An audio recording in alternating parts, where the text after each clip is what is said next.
اور اے انجیل کو ماننے والے عیسائیوں تم، اور اے تورات کو تسلیم کرنے والے یہودیوں، تم تینوں بیٹھو اور ان تینوں کتابوں کو سامنے رکھو اور تینوں کو انسانی ہدایت کا ذریعہ بناؤ تو انشاءاللہ تم کامیاب ہو جاؤ۔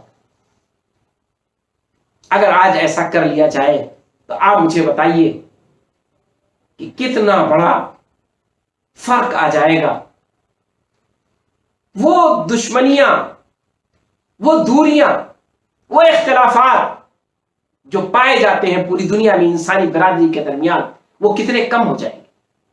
انسانی برادری کو اکٹھا کرنے والا، مختلف مذاہب کے درمیان تال میل پیدا کرنے والا، اس سے بڑی اور کون سی آیت ہو سکتی ہے؟ اس سے بڑا اور کون سا حکم ہو سکتا ہے؟